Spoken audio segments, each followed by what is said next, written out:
स्वागत है आपका हमारे इस यूट्यूब इंग्लिश लर्निंग चैनल पे। इसमें हम अभी तक सीख रहे थे कि जो अफर्मेटिव, नेगेटिव, इंट्रोगेटिव और इंट्रोनिगेटिव सेंटेंसेस है, जो कि बहुत ही सिंपल है। उसके बारे में अब हम क्या करेंगे ना, इसको प्रैक्टिस करेंगे। सपोज़ जैसे एक सेंटेंस हमें लेना है, जैसे हमने जो एक सेंटेंस यहाँ पे लिया है वो है जैसे मैं खुश हूँ। मैं खुश हूँ। तो ये जो सेंटेंस है, आप इसको मुझे इंग्लिश में बोलना है। मैं आई, जो हमने स्ट्रक्चर आपको बताया था, subject subject plus verb plus object का। तो ऑल्दो यहाँ पे सब्जेक्ट है, वर्ब है, ऑब्जेक्ट की जगह एडजेक्टिव है। एडजेक्टिव वो होता है जो नाउन का विशेषता बताता है, उसे विशेषण कहते हैं। तो सेम वे यहाँ पे जो है मैं यहाँ पे सब्जेक्ट है जो नाउन है, इसका एक विशेषता बता रहा है इसका कि मेरा मूड क्या है, खुशी का मूड है, मेरा खुश हूँ मैं खुश हूँ। तो ये जो है एडजेक्टिव है। तो यहाँ पे हम क्या डाल रहे हैं, सब्जेक्ट डाल रहे हैं मैं आई। यहाँ पे वर्ब है हूँ, टू बी। तो यहाँ पे जो वर्ब हूँ है, ये स्ट्रक्चर आपने ऑलरेडी पढ़ा है, ठीक है। I am happy. अब इसको आपको याद रखना है सो दैट कि कभी भी इस टाइप का जो सेंटेंस आता होगा जिसमें subject plus is am are plus adjective रहता है, तो उसे आपको बनाने में बहुत ही आसानी रहेगा, ठीक है। तो इसी का जो चारों टाइप के जो सेंटेंसेस है, मैं खुश हूँ, मैं खुश नहीं हूँ, ठीक है, क्या क्या मैं खुश हूँ, और ठीक है, एंड क्या मैं खुश नहीं हूँ। तो पहला जो एफर्मेटिव सेंटेंस है मैं खुश हूँ, उसको आपको याद रखना है। I am happy, I am not happy, am I happy, am I not happy. तो इस तरह से क्या होगा कि आपको इस टाइप के कभी भी जब सेंटेंसेस आएंगे तो वो आप इजीली और अच्छे से आप उसका ट्रांसलेट कर पाएंगे और उसको आप इंग्लिश में बोल पाएंगे। तो इसको आपको प्रैक्टिस करना है, जितने भी सेंटेंसेस अभी एक्सरसाइजेज अभी तक आपने पढ़ा है, ठीक है। जैसे जो भी है, मैं देशभक्त हूँ, अगर यही है तो क्या मैं देशभक्त नहीं हूँ, मैं देशभक्त हूँ, मैं देशभक्त नहीं हूँ, क्या मैं देशभक्त हूँ, क्या मैं देशभक्त नहीं हूँ। इसका चारों का आपको ट्रांसलेशन बनाना है likewise same. Am I patriot, am I not, I am patriot, I am not patriot, am I patriot, am I not patriot. Okay. Next affirmative sentences हैं जो हम अभी पढ़ने जा रहे हैं, वो है कि जब आप इस हिंदी वाक्य के अंत में होता है, होती है, होते हैं, होता हूँ, लाइकवाइज एट्सेट्रा ये लगा रहता है। जैसे रहा करता है, रहा करते हैं, रहा करती है, ठीक है, इत्यादि। ओके। इत्यादि क्रिया के पहले एक विशेषण एडजेक्टिव हो और विशेषण से पहले यदि कोई एक संज्ञा या सर्वनाम हो जिसमें कोई नेचुरल, प्राकृतिगत, नेचुरल या निहित गुण उस विशेषण के द्वारा प्रकट किया जाता हो, ऐसे क्रियाओं की अंग्रेजी वाक्य में कर्ता के अनुसार एम इज आर होता है। तो लाइक वाइज जिसमें ये कह रहा है कि इस टाइप का कोई सेंटेंसेस हो जो मतलब हिंदी वाक्य का सेंटेंस हो जिसके अंत में होता हूँ, होती है, उसके बाद में रहता हूँ, रहती हूँ, रहा करता है, रहा करते हैं, इत्यादि लगा हो, उसके बाद एक एडजेक्टिव आए, मतलब उसका एक विशेषण बताए, जैसे सब्जेक्ट का एक विशेषण बताए। जैसे कोयला, यहाँ पे एक सेंटेंस है कोयला, ठीक है। तो यहाँ पे एक सेंटेंस है कोयला काला होता है। तो यहाँ पे जो कोयला है, ये जो सब्जेक्ट है, ये इस सेंटेंस का ये सब्जेक्ट है और इसका एक विशेषता बताता है कि कोयला किस टाइप का होता है, काला होता है, ठीक है। होता है यहाँ पे क्या है, वर्ब है। वर्ब यहाँ पे क्या है कि इज एम आर या एम इज आर के फॉर्म में है, ठीक है। तो यहाँ पे इस टाइप के जो सेंटेंस होंगे ये आपको हमेशा याद रखने होंगे, कुछ दिन आप याद रखेंगे, ठीक है। उसके बाद ऑटोमेटिकली ये आपको पता चल जाएगा कि ये किस टाइप के सेंटेंसेस हैं और इसका ट्रांसलेशन कैसे बनता है, ठीक है। तो इसे याद करने का सिंपल तरीका है कि आपको ये देखना है कि क्या है ये, ठीक है। होता है, होती है, आगे नेक्स्ट हम आपको जब टेंस टेंस बताएंगे तो टेंस में आप अच्छे से समझ जाएंगे कि ये प्रेजेंट टेंस का है। प्रेजेंट टेंस में क्या होता है, वर्ब के फॉर्म्स होते हैं जो वो V1 या V5 होते हैं। ठीक है। तो यहाँ पे इस टाइप के सेंटेंसेस जो है लाइकवाइज जो बता रहा है कि क्रिया के अंत में होता है होती है लगा रहता है। जैसे कोयला काला है तो सिंपल बहुत ही ज़्यादा सिंपल हो जाता है। यहाँ पे हम अपना सेम फार्मूला अपनाएंगे। यहाँ पे subject plus verb plus object. Although यहाँ पे क्या है कि सब्जेक्ट भी है वर्ब भी है, लेकिन ऑब्जेक्ट के जगह पे यहाँ पे ऑब्जेक्ट के जगह पे क्या है, एडजेक्टिव है। ठीक है, एडजेक्टिव है। और वर्ब का फॉर्म क्या है, एम इज़ आर के फॉर्म में। तो हम इसका सिंपल क्या करेंगे, सब्जेक्ट, जो सब्जेक्ट हमारा है कोयला, तो कोल। ठीक है, सब्जेक्ट डाल देंगे, उसके बाद वर्ब डाल देंगे इज़, और उसके बाद इसका विशेषण एडजेक्टिव बी ब्लैक। ठीक है, ये सिंपल अंग्रेज़ी बन जाएगी। इस तरह से आपका दूसरा टाइप का जो इंग्लिश का सेंटेंस होता है वो कंप्लीट होता है। सेम इसका जो है आप जो है ये अफर्मेटिव सेंटेंस है, इसका आप नेगेटिव बनाएंगे। कोयला काला नहीं होता है, कोयला इज़ नॉट ब्लैक। इज़ कोयला ब्लैक, इज़ कोयला नॉट ब्लैक, मतलब क्या कोयला काला होता है, क्या कोयला काला नहीं होता है। इस टाइप से आपको चारों टाइप के सेंटेंस आपको इजीली बन जाएंगे। बस एक बार आपको मेहनत करना है, एक बार आपको ये समझ लेना है कि जो टाइप्स ऑफ सेंटेंस है, ऑल 4 टाइप्स ऑफ सेंटेंसेस जो हमने अभी पढ़े हैं, ठीक है, सब उसी के बेसिस पे आपका चलता चला जाएगा।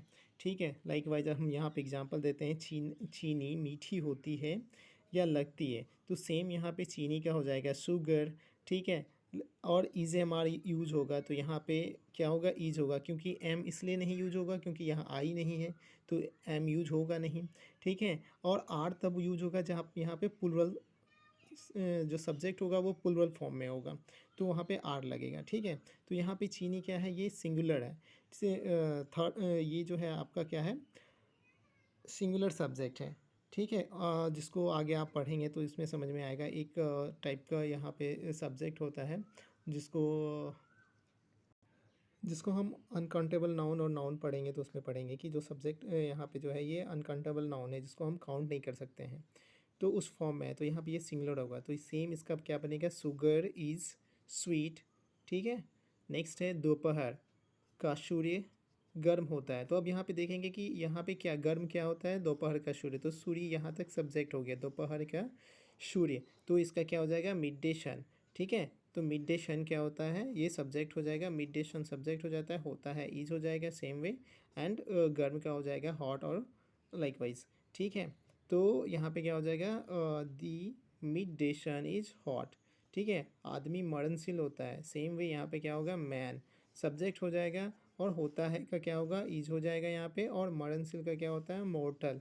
ठीक है, जो एक समय के बाद वो उसका जो है टाइम आ जाता है और वो चले जाता है। ठीक है, तो आदमी मरणशील होता है, मैन इज मोर्टल, हाथी दी एलिफेंट। ठीक है, यहाँ पे सब्जेक्ट हो जाएगा। ठीक है, मजबूत होता है। ठीक है, अब यहाँ पे एक क्वेश्चन दिमाग में आता है कि हाथी के लिए उसके पहले हम द क्यों लगाए, मिड डे शन से पहले द क्यों लगाए, वो हम आने वाले चैप्टर्स जो अब आर्टिकल पढ़ेंगे तो उसमें हम समझेंगे कि ये जो पर्टिकुलर जब हम एक ग्रुप की बात करते हैं तो उसके पहले हम द लगाते हैं। ठीक है, तो हाथी दी एलिफेंट क्या हो जाएगा, सब्जेक्ट हो जाएगा इज़, और यहाँ पे मजबूत का क्या हो जाएगा, स्ट्रॉन्ग, तो क्या हो जाएगा, दी एलिफेंट इज़ स्ट्रॉन्ग। ठीक है, तो इसी तरह से अभी आप आगे जो है नेक्स्ट ये चैप्टर नंबर 6 है, ये आप करेंगे। यहाँ पे आपको सारे जो जो वर्ड्स हैं उसका यहाँ पे आपको मीनिंग दिया हुआ है, ये आपको रट्टा मारना है और याद करना ही करना है, क्योंकि English is not about knowing the translation and grammar. English is also about how much how much words you have, how much stock of words you have. जितना आपके पास में, the more words you would have, the better English your would be likewise. Okay, तो same thing is here कि ओहो sorry, तो यहाँ पे same चीज़ क्या है कि आपके पास में जितना पावर होगा वर्ड्स का उतनी आपके लिए इंग्लिश अच्छी होगी। ठीक है, तो जैसे यहाँ पे कौवा काला होता है तो सेम आप यहाँ पे लिखेंगे क्या कि ठीक है, दी क्रॉ इज़ ब्लैक। लाइकवाइज आप इसका ट्रांसलेशन पहले कॉपी में बनाएंगे, कॉपी में बनाने के बाद उसको जस्ट ऐसे ही आप जो है बिना कॉपी में बस हिंदी देख करके बोलेंगे। दी स्नैक इज़ डरावना, ठीक है। द स्नैक इज़ क्या हो जाएगा आपका फियरफुल। लाइकवाइज गर्मी में रातें छोटी हुआ करती है, तो इसका आप लाइकवाइज ऐसे ही बनाएंगे। अब यहाँ पे सब्जेक्ट देखेंगे, आपको गर्मी में रातें छोटी हुआ करती है, तो क्या क्या छोटी होती है, तो रातें। तो रातें क्या आपने करेंगे यहाँ पे क्या हो जाएगा, ये रातें यहाँ पे आपका सब्जेक्ट हो जाएगा। तो क्या लिखेंगे, दी नाइट्स इन दी वार्म, ठीक है।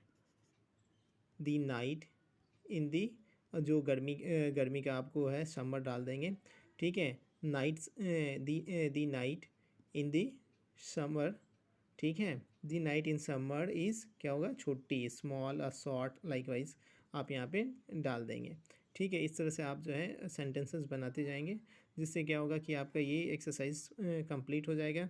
नेक्स्ट सेम इसी का नेगेटिव यहाँ पे दिया हुआ है, दूध हानिकारक नहीं होता है, आ गया सीधे।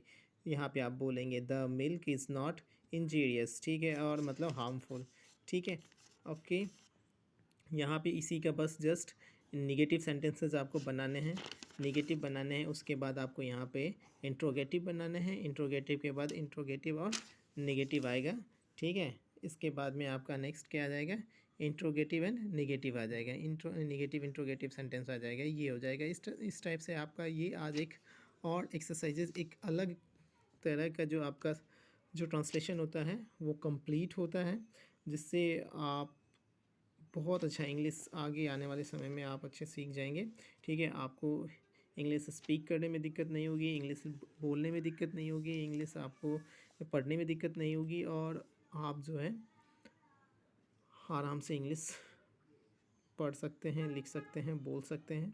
तो उसका बेसिक ये ट्रांसलेशन जितना आपका अच्छा होगा, जितना अच्छा आपके पास में वर्ड पावर होंगे, वर्ड स्टॉक ऑफ वर्ड्स होंगे, ठीक है, वोकेबलरी जितने आपके पास में ज़्यादा होंगे, उतना ही आपका इंग्लिश ज़्यादा होगा। उसके साथ साथ आपको जो ये स्ट्रक्चर है, जो काइंड ऑफ जो आपको मैंने अभी जस्ट जो बताया कि ये इस टाइप के जो स्ट्रक्चर होते हैं, ये आपको याद रखने हैं, शुरू में आपको याद रखना है। बाद में आपको क्या होगा, ये ऑलरेडी आप समझ जाएंगे, ठीक है, कि ये प्रेजेंट टेंस में है, तो इसका इस टाइप से ट्रांसलेशन बनेगा। नेक्स्ट आप क्या करेंगे कि इस टाइप के सेंटेंस को याद करने के लिए एक कोई भी आप एग्जांपल उठाएंगे, जैसे चीनी मीठी होती है, ठीक है। तो ये आपको पता चल जाएगा कि यहाँ पे होती है लगा हुआ है, तो इसका कैसे बनेगा, subject plus is am are plus adjective, ठीक है। कैसे बनेगा, subject plus is am are plus adjective. तो इस तरह से क्या होगा कि आपका ये एक टाइप का ट्रांसलेशन पूरा हो जाएगा। इसको ऐसे ही याद रखना है, चीनी मीठी होती है, चीनी मीठी नहीं होती है, क्या चीनी मीठी होती है, क्या चीनी मीठी नहीं होती है। सेम इसका ट्रांसलेशन बनाएंगे, चीनी शुगर इज, शुगर के बाद लगाएंगे is sweet, sugar is not sweet, क्या sugar is sugar sweet, is sugar not sweet, ठीक है। इस तरह से आपको एक एग्जाम्पल याद रखने हैं, जिससे क्या होगा, इसका इस टाइप के आपके सारे जो हैं, सारे इस टाइप के जितने भी एग्जाम्पल्स आएंगे, जो भी आएंगे, आप अच्छे से उसको समझ लेंगे कि इसका अंग्रेजी कैसे बनेगा, इसका ट्रांसलेशन कैसे बनेगा। तो ट्रांसलेशन इज़ मोर इम्पोर्टेंट। अभी आपको बस फोकस करना है कि हमें जितना से जितना ट्रांसलेशन बनाए, और इसको आपको बोलना है, मिरर के सामने बोलना है। और कल जो मैंने आपको बताया था, उसको भी आपको जो है याद रखना है, जैसे मैं तैयार हूँ, ठीक है। इसका भी चारों आपको फॉर्म ऑफ जो सेंटेंसेस हैं वो आपको याद रखना है। इसका स्ट्रक्चर आपको पता है, सब्जेक्ट प्लस ईजेमआर प्लस एडजेक्टिव डालना है, सेम वे जैसे उसमें था वैसे ही इसमें है। तो इसी स्ट्रक्चर पे दो टाइप के सेंटेंस मिल गए, जैसे मैं तैयार हूँ लिखा है, ठीक है, सब्जेक्ट के बाद में वर्ब हूँ आया है, और यहाँ पे एडजेक्टिव आया है। और इसमें नेक्स्ट ये जो अभी हमने पढ़ा है दूसरा नंबर चैप्टर, इसमें क्या है, पहचानने का तरीका कि होती है लिखा होता है, कि समथिंग कुछ भी यूनिवर्सल टाइप का चीज़ है जो एक्चुअल में होता है। तो उस टाइप का सेंटेंस भी सिंपल बनता है आपका प्रेजेंट टेंस में, जिसमें हम जो है डालते हैं ईजेमआर, सब्जेक्ट प्लस ईजेमआर प्लस एडजेक्टिव, दैट्स ऑल। इससे आपका जो है दो टाइप के सेंटेंसेस कंप्लीट होते हैं। नेक्स्ट वीडियो में हम आपको अगले जो सेंटेंसेस है उसके बारे में बताएंगे, ठीक है। तब तक के लिए आई होप आप इसको अच्छे से प्रैक्टिस करेंगे, और practice is the key, repetition is the key everything of everything. ठीक है, सब चीज़ का जो की है वो रिपीटेशन है और प्रैक्टिस है। जितना आप प्रैक्टिस करेंगे उतना अच्छा आपके लिए आपकी अंग्रेज़ी होती जाएगी। और आई एम डैम श्योर कि आने वाले समय में आपकी अंग्रेज़ी बहुत अच्छी हो जाएगी। ऑल्दो क्योंकि आपका बेस मजबूत हो जाएगा। बेस मजबूत होने के बाद आपको रट्टा मारने हैं वर्ड्स के, जितने वर्ड्स हैं शुरू में आपको रट्टा मारना पड़ेंगे, बाद में तो वो आपके डेली यूजेस के वर्ड हो जाएंगे, तो आपको याद ही रहेंगे। ठीक है, तो आज के लिए इतना ही। Thank you very much for watching my video. ठीक है, please like, share and subscribe my channel, and so that I would be motivated for making next videos. Thank you very much.